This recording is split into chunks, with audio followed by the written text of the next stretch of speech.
तो सबके मन में पहला सवाल ये आता है कि इतना पढ़ा लिखा लड़का है, कहाँ ये गोबर का काम कर रहा है। घर वालों ने भी ये बोला कि कहाँ गोबर का काम कर रहा है, तो जो और कोई काम नहीं मिले सच MBA ना करता। गाँव में आए काम करने तो गाँव वाले कहते कि शहरी लड़का आ गया है, पढ़ा लिखा लड़का है, अपनी ज़मीन ज़मून बेच के पैसा वूसा खराब करके यहाँ से थोड़े टाइम में निकल जाएगा। इसके अंदर साल का टर्नओवर है, आप लगा लीजिए कुछ 1 करोड़ के आसपास का, उसमें से आप लगा लीजिए कि 40-50 लाख बच जाता है। तो दोस्तों, जिंदगी में 2 तरह के लोग होते हैं। पहला वो जिन्हें ठहराव पसंद होता है और दूसरा वो जिन्हें आगे बढ़ना पसंद होता है। आज की इस वीडियो में मैं आपको 30 साल के ऐसे युवा साथी से मिलाने जा रहा हूं जिन्होंने लाखों का पैकेज छोड़ने के बाद में गांव में वर्मी कंपोस्ट बिजनेस शुरू कर, और इनके शुद्ध मुनाफे की बात करें तो साल का 30 लाख रुपए शुद्ध मुनाफा कमा रहे हैं। दोस्तों, आज की इस वीडियो में हम बात करने वाले वर्मी कंपोस्ट बिजनेस की मार्केटिंग के बारे में, क्योंकि अक्सर जो हमारा किसान भाई है वो मार्केटिंग के अभाव में वर्मी कंपोस्ट बिजनेस को बंद कर देता है।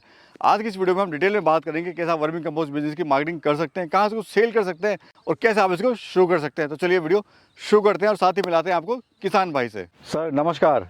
नमस्कार प्रवेश जी, कैसे हो भैया? एकदम बढ़िया प्रवेश जी। परिचय दीजिए सर, हम लोग कहाँ पे खड़े हैं, क्या लोकेशन है आपकी फार्म की? बिल्कुल, नमस्कार आपके इंडियन फार्मिंग टेक्नोलॉजी के दर्शकों को, और कहे दिल से आपका नमस्कार कि आप टाइम निकाल के हमारे वर्मी कंपोस्ट के फार्म पे आए, और आपकी बहुत वीडियोस देखी हैं और आप बहुत अच्छा काम कर रहे हैं। धन्यवाद कहे दिल से कि आप हमारे फार्म पे आए। प्रवेश जी, हम खड़े हैं हमारे वर्मी कंपोस्ट के प्लांट में जो बेगा रोड में है। ये है दतौली, सोनीपत, गन्नौर। सर, हमें पता लगा कि आपने MBA दुबई से करी है।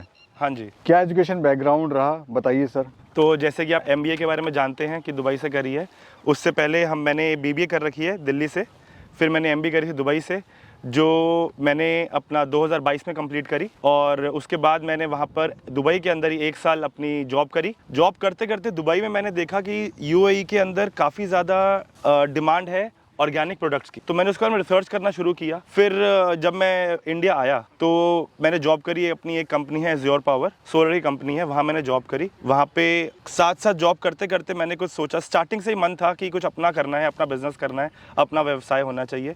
उसके बाद मैंने जब R&D करी, मैं जैसे हम घूमने जाते हैं देखते हैं, तो मैंने देखा कि बच्चे छोटी उम्र में उनको चश्मा लग रहा है, छोटी उम्र में बच्चों की तबीयत ख़राब हो रही है, शरीर में रोग लग रहा है, 22-22 साल के, 16-16 साल के, 18 साल के बच्चों को हार्ट अटैक आ रहे हैं। फिर मैंने सोचा कि ऐसा क्यों। फिर मैं इसके लिए डॉक्टर से मिला, मैंने बात करी कि ये क्यों हम लोग, हमारे देश के युवाओं को ऐसा क्यों देखना पड़ रहा है। तो पता लगा कि सब्जियां जो हम खाते हैं, आप चाहे हरी सब्जियां ले लीजिए, फल फ्रूट ले लीजिए, सबके अंदर जहर है। ये जो यूरिया DAP जो है, ये जहर है और ये हमारे शरीर को एकदम बंजर कर रहा है, हमारी ज़मीनों को भी बंजर कर रहा है। सर, अब बात आती है आपने कितने बेड से शुरुआत करी थी और स्टार्टिंग में आपको खर्चा इसमें कितना आया था? तो परवेज जी, हम लोगों ने शुरुआत करी थी 100 बेड से, और 100 बेड लगते हैं 1 एकड़ में, जिसके अंदर हमारे शुरुआती पैसा जो लगा था वो लगा था 10 से 15 के बीच में, जिसके अंदर हमारा अर्थवॉर्म्स, वो केचुआ, और गोबर, पराली, सोलर और पानी का इंतजाम सब कुछ था, और इसमें पहली साइकिल की लेबर की तनख्वाह भी थी। अब मुझे बताइए स्टार्टिंग में कितनी आपको लागत आई और किस किस पे आई? 100 बेड की कैलकुलेशन करने के लिए हमारे लगे 10 से 15 लाख रुपए, जिसमें हमारा गोबर, केचुआ, पराल, सोलर और हमारा पानी का इंतजाम। ये तो होगी सर आपकी वन टाइम इन्वेस्टमेंट। अब बात करते हैं रनिंग कॉस्ट की, 1 बेड की, यानी 1 बेड का जो कैलकुलेशन है वो निकालते हैं कि रनिंग कॉस्ट क्या आ रही है। परवेज जी, जैसे शुरुआत में बताया था केचुआ, गोबर, पानी, पराल, अब वो हमारी अब जो हमारे पैसे हैं वो केचुए पे नहीं लगेंगे, क्योंकि वो पहली बार लग चुके हैं। केचुआ हमारा मुफ्त है। अब हमारी जो कॉस्ट आ रही है वो आ रही गोबर की और लेबर की। अब 1 बेड हमारा है 50 फुट का, किसी का होता है 30 फुट का, तो वो सबका अलग रहेगा। हमारा जो 50 फुट का बेड है, उस 50 फुट के बेड में रनिंग कॉस्ट आती है, जैसे हमने डाला इसमें 4,000 किलो गोबर, तो 2,000 का गोबर हो गया, और 500 रुपये आप लेबर के लगा के चलो 1 बेड में, जिसमें लेबर खाद उतार भी रही है, गोबर डाल भी रही है और पराल भी लगा रही है। और लाइट बिजली का सर? लाइट बिजली का जैसे आपको बताया सोलर लगा हुआ है, तो उसका कोई खर्चा नहीं आता, वो फ्री ऑफ कॉस्ट आपका? वो फ्री ऑफ कॉस्ट है, वो वन टाइम इन्वेस्टमेंट है। जैसे अर्थवॉर्म्स हैं वो, अब उस पर बिजली पे कोई खर्चा नहीं है। अब बात करते हैं सर 1 बेड की लंबाई चौड़ाई की। हाँ जी। तो क्या लंबाई चौड़ाई का आपने बेड बनाया है? कहीं पर 30 का बनाते हैं, कहीं पर 40 का बनाते हैं, तो आपने कितने हिसाब से बेड बनाया हुआ है? ठीक है, तो परवेश जी, सबका अपना अलग अलग तरीका है काम करने का। हम लोगों ने 50 फुट की लंबाई इससे रखी ताकि हमारी लेबर बचे। अगर मैं 30 फुट के बेड बनाता तो उसमें लेबर 2 बार लगती, उनको 2 बेड दिखते। अब ये एक ही बेड है तो लेबर हमारी कम लगेगी। तो अब हम आते हैं बेड पे, तो हमारी बेड की 50 फुट की लंबाई है, 4 फुट की चौड़ाई। तो अभी बताइए 1 बेड में कितने का गोबर लगा, अगर 50 फीट के बेड की बात करें तो? हाँ जी। उसमें से खाद कितने दिन में निकली, कितने की निकली, तो कैलकुलेशन करते हैं स्टार्टिंग से। ओके,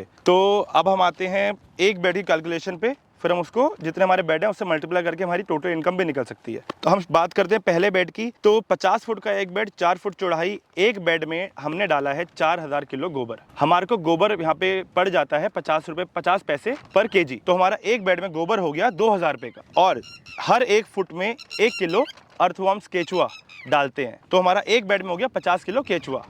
और जो केचुआ होता है वो होता है 120 रुपये किलो। अब वो एक बेड की कॉस्टिंग आ गई 6000 रुपये केचुए की। तो 2000 रुपये हमारा गोबर हो गया, 6000 रुपये केचुआ हो गया, ये हो गया 8000 रुपये। 1000 रुपये में आप पानी, लेबर और पराल जोड़ लीजिए, तो 9 से 10,000 के बीच में हमारा पूरा बेड बन जाता है। अब उसमें खाद कितनी निकली सर? एक बेड में आपने अगर 4000 किलो गोबर डाला तो उसकी 40% 40% उसकी खाद निकल जाती है। तो वो हो गई, अगर आप उसको कैलकुलेट करेंगे 1600 किलो। उसमें से आप 200 किलो वेस्टेज मान लोगे तो वो आ जाएगी 1400 किलो पे। तो एक बेड से लगभग 1400 किलो खाद निकल जाती है बहुत आराम से। और लेबर कितनी लगी इसमें? लेबर हमारी एक बेड पे अगर आप लगाएंगे तो हमारी एक बेड पे जो मैंने आपको बताया था, जो हमारी रनिंग कॉस्ट आ रही है लेबर की, वो हमारी कॉस्ट आ रही है 500 रुपये, जिसमें खाद उतार भी रहे हैं फिर गोबर डाल भी रहे हैं। और पर केजी वर्मी कंपोस्ट कितने का पड़ रहा है आपको? पर केजी जो आप सेल कर रहे हो, पर केजी अगर आप वर्मी कंपोस्ट की बात करेंगे तो वो हमारे को पड़ जाता है 2 से 2.5 रुपये किलो। और पैकिंग आप कैसे कर रहे हो सर? कितने कितने केजी की आपकी पैकिंग है? हमारा बल्क ऑर्डर भी रहता है और हमारा जो नर्सरीज और बीज भंडार हमारे से जुड़े हैं वो वाले ऑर्डर भी रहते हैं। तो हम लोग 50 किलो की पैकिंग देते हैं प्लेन कट्टों में भी। वैसे हमारी जो ब्रांड की पैकिंग है जानकी ऑर्गेनिक्स के नाम से, उसको हम देते हैं 5 किलो, 10 किलो, 25 किलो और 50 किलो की पैकिंग। तो सर अभी बताइए, प्रॉफिट आप कितना ले रहे हैं, कितना टर्नओवर आ रहा है आपका, और इसमें शुद्ध मुनाफा आपको कितना मिल रहा है? तो जैसे कि हमारे पास अभी लगभग 300 बेड हैं, जो हमारा टोटल मुनाफा आ रहा है, इसके अंदर साल का टर्नओवर है, आप लगा लीजिए कुछ 1 करोड़ के आसपास का। उसमें से आप लगा लीजिए कि 40-50 लाख बच जाता है। ये सब शुद्ध मुनाफा आपका है? शुद्ध मुनाफा है, इसमें केचुआ अलग है, केचुआ नहीं लगाया, सिर्फ खाद का लगाया। सर वर्मी कंपोस्ट कितने दिन में तैयार होती है? सर शुरुआत में जब बंदा नया नया काम चालू करता है तब थोड़ी मुश्किलें आती हैं, क्योंकि नहीं पता होता कि पानी कैसे डालना है, खाद कैसे उतारनी है, तो 3 महीने तक लग सकते हैं।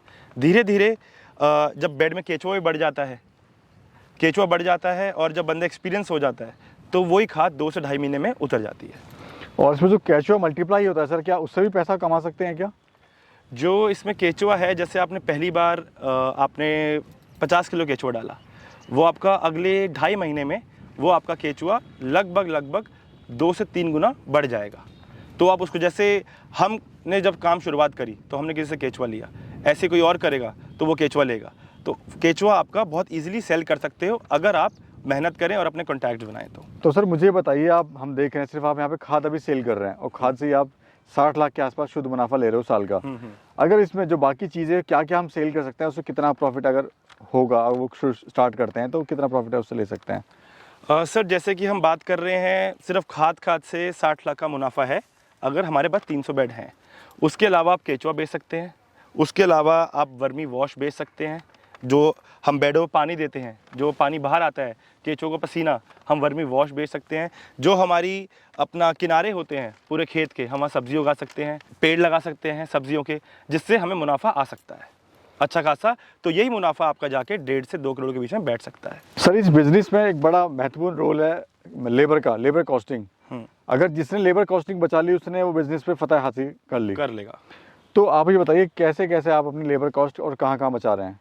तो हमने अपनी, जैसे आपने और भी, जैसे आप भी वीडियोस बनाते हैं और भी लोग देखते होंगे कि लोग अक्सर सिर्फ छनाई वाली मशीन यूज़ करते हैं।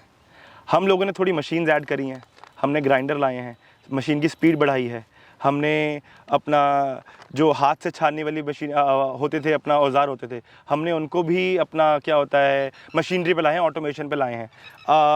अब एक जब लेबर खाद निकाल रही है और इकट्ठा कर रही है, एक तरफ से दूसरी तरफ लेके जा रही है, उसके डिस्टेंस को हम लोगों ने कम करा है और हम लोगों ने इनको रेडियाँ दी हैं जिसमें सारी खाद इकट्ठी डालते हैं और 2 लोग छनाई के पॉइंट तक इसको ले जाते हैं जहाँ पैकिंग होनी होती है। सर मार्केट आपने कैसे बनाई और कहाँ आप सेल कर रहे हो उस खाद को? तो परवेज जी, मार्केट बनाने में शुरुआत में तो हमारे को बहुत दिक्कतें आई थी। एक टाइम ऐसा भी आया था कि जब हमें लगा था कि प्लांट बंद ही कर देते हैं, नहीं होगा, बट तब भी हमारी कोशिश जारी रही और हम लगे रहे, मेहनत करते रहे। हम लोगों ने अपना मार्केटिंग के लिए हम लोग पैन इंडिया घूमे हैं। हम लोग मार्केटिंग के लिए हिमाचल गए हैं, जम्मू कश्मीर गए हैं, पैन इंडिया नर्सरीज़ में और अपना बीज भंडारों में घूमे हैं। तो फिर धीरे धीरे कुछ टाइम में हमें दिखना चालू हुआ कि ऑर्डर अच्छे आ गए और अब माल आसानी से निकल जाता है। वर्मिंग कंपोस्ट बिजनेस हम देख रहे हैं, आप काफ़ी अच्छे लेवल पे काम कर रहे हैं, लेकिन कुछ हमारे वर्मिंग कंपोस्ट यूनिट बंद हो जाती हैं, ये भी एक सच्चाई है। हाँ जी। अगर आप लाख रुपए कमा रहे हैं तो एक सच्चाई ये भी है कि इसमें लॉस भी होता है। हाँ जी, सिर्फ प्रॉफिट की हम बात नहीं कर सकते। बिल्कुल जी। क्यों लॉस होता है, क्यों यूनिट से बंद हो जाती हैं? तो जब किसान अपनी ज़मीन पे जहाँ वो बेड्स अपने अर्थवॉर्म्स अपना वर्मी कंपोस्ट के बेड्स लगा रहा है, वहाँ पर वो ध्यान नहीं देता कि कितना पानी देना है। अलग अलग तरह के अपना क्या होता है, ऋतु आती हैं, गर्मी आती है, सर्दी आती है, उसमें उसको नहीं पता किस तरीके से पानी देना है। सर्दी में ज़्यादा पानी दे देगा तब भी केंचुआ मर जाएगा, गर्मी में कम पानी दे देगा तब भी केंचुआ मर जाएगा। और अक्सर प्लांट तभी बंद होते हैं जब केंचुआ मर जाता है, यानी तभी उसको नुकसान भी होता है फार्मर को। तभी उसको नुकसान होता है जब उसका केंचुआ मर जाता है। क्योंकि इसमें जो आप देखेंगे, जो सबसे बड़ी लागत है वो हमारे केंचुओं की ही है। तो अगर वही किसान को दोबारा करनी पड़ जाएगी लागत, तो मुझे नहीं लगता कि वो अगली बार वो काम कर पाएगा। तो लक्ष्य जी, हमें ये बताइए क्या क्या आपको इसमें दिक्कतें आई शुरुआत में, क्योंकि हर बिजनेस में कुछ ना कुछ समस्याएं आती हैं, तो क्या आपको इसमें सबसे ज़्यादा समस्याएं आई? तो परवेज जी, जैसे आपने शुरुआत में कहा कि आप MBA करके दुबई से आए हैं, तो सबके मन में पहला सवाल ये आता है कि इतना पढ़ा लिखा लड़का है, कहाँ ये गोबर का काम कर रहा है। घर वालों ने भी ये बोला कि कहाँ गोबर का काम कर रहा है, तो जो और कोई काम नहीं मिले सच MBA ना करता। गांव में आए काम करने तो गांव वाले कहते कि शहरी व लड़का आ गया है, पढ़ा लिखा लड़का है, अपनी ज़मीन ज़मून बेच के पैसा वूसा ख़राब करके यहाँ से थोड़े टाइम में निकल जाएगा। तो वहाँ से मैंने निर्णय लिया कि अब इन सबको दिखाना है, और खुद को तो करना ही करना है, माँ बाप के लिए करना है, इनको भी दिखाना है कि ऐसा कुछ नहीं है। और जिस काम में हम लोग एंटर कर गए उस काम में सफलता प्राप्त करनी ही करनी है, उसके लिए लगे रहे। और दिक्कतें आई थी जो उन लोगों ने बोला, मुझे भी कभी कभी लगा कि वो सच ना हो जाए। शुरुआत में खाद नहीं बिक रही थी, ख़रीदने वाला कोई नहीं मिल रहा था तो क्योंकि उसको लग रहा था कि नया है तो उसको नहीं समझ आएगी, तो रेट नहीं दे रहा था। बट धीरे धीरे हम लोगों ने अपना पूरा जोर लगाया और पूरा काम किया और पूरी मेहनत करी, और आज हमारी खाद आराम से बिकती है और हमारे पास खाद भी अवेलेबल नहीं होती। तो गांव वालों ने जैसे कहा था कि ये चला जाएगा, ये ज़मीन बेच देगा, काम बंद कर देगा, आज इसी यूनिट से हम 3 से 4 लाख रुपये महीना कमाते हैं और 16 लोगों को रोज़गार भी देते हैं। तो इससे बड़ी बात हमारे लिए कुछ नहीं हो सकती कि खुद की भी कमाई हो रही है और हमारी वजह से या भगवान के उससे किसी और को हम लोग मदद भी कर पा रहे हैं, घर भी चलवा पा रहे हैं। जी, थोड़ा मशीन के बारे में बात कर लेते हैं। हाँ किस जी। तरह की मशीनें हैं, और हम देख रहे हैं कि मशीन आपकी उधर रखी हुई है और दूसरी मशीन आपकी यहाँ रखी हुई है, तो क्या दोनों यूज़ कर रहे हैं या पहले वो यूज़ कर रही है और अभी ये इसको यूज़ कर रहे हैं आप? दोनों मशीन यूज़ होती हैं जी हमारी। ये छनाई वाली मशीन है। इस छनाई वाली मशीन से जो वेस्टेज निकलती है, जो आप देख पा रहे हैं, सारी जो वेस्टेज निकलती है वो हम इस ग्राइंडर में क्रश कर देते हैं ताकि हमारी वेस्टेज एकदम लगभग ना के बराबर हो जाए। अच्छा, उस मशीन से छानते हैं फिर इस मशीन में ग्राइंड करते हैं? नहीं, उस मशीन से छानते हैं, जो माल वहाँ छन गया वो सही है। जो वेस्टेज निकलती है, जो डले निकलते हैं मोटे डले, जो वो नहीं छान मानती है मशीन, उसको इसमें डाल के हम ग्राइंड करते हैं, जिससे हमारी वेस्टेज लगभग 0 हो जाती है। और क्या लागत आती है सर उस मशीन की बात करें और इस मशीन की, दोनों की? ये वाली मशीन जो है, ये छनाई वाली मशीन, ये हमारी रहती है कुछ 70-80 हज़ार रुपये तक की जी। और जो ये वाली मशीन है ये हमारी रहती है 40-45 हज़ार तक की। और कितने कट्टे छान देती है सर 1 घंटे में? ये वाली मशीन 1 घंटे में, इस मशीन की, ये मशीन लगवाने का, ग्राइंडर लगवाने का रीज़न यही था कि इसके अंदर स्पीड कम आ पा रही थी। ग्राइंडर वाली जो हमारी मशीन है वो 1 दिन के अंदर कम से कम 7-8 टन माल हमारे को कट्टे पैक करने के लिए माल दे देती है। मतलब ये आप कह रहे हैं जो आता है आपका, हाँ जी, वेस्ट जो निकलता है, जिसको जो बाद वेस्ट में आप निकलता है ग्राइंड करते हैं, उसको ग्राइंड कर देते हैं। और प्रवेश जी, मैं आपको बताना चाहूँगा कि PNB बैंक के श्याम प्रकाश किल्सन और मोइन खान, इन्होंने हमारे को काफ़ी सपोर्ट किया है अपने काम को आगे बढ़ाने के लिए। ये इन्होंने हमारे प्लांट पे, हमारी साइट पे विज़िट किया था और इनको काफ़ी प्रभावित हुए थे और काफ़ी प्रोत्साहित इन्होंने हमें किया कि इस काम को आगे लेके हम बढ़ें और अपने देश की ज़मीन को, इसको हम और सुधार कर सकें और ऑर्गेनिक बना सकें। सर आखिरी सवाल, आप क्या कहना चाहते हैं हमारे दर्शकों से जो कुछ करना चाहते हैं? आप जैसे यूथ हैं और आपको देख के इंस्पायर होते हैं, लेकिन बट कर नहीं पाते, सोचते रहते हैं। सर हमारा कहना यही है कि उस काम में जुड़िए जिसमें 2 पैसे भी बचें और भविष्य भी अच्छा हो, भारत का भविष्य अच्छा हो, और हम अपने युवाओं को, आने वाली पीढ़ी को सिखा पाएँ कि उस चीज़ में एंटर करिए जिसमें तुम्हारा फ्यूचर भी है और तुम 2 पैसे भी कमा पाओ। शुक्रिया अलग जी, शुक्रिया। धन्यवाद प्रवेश जी।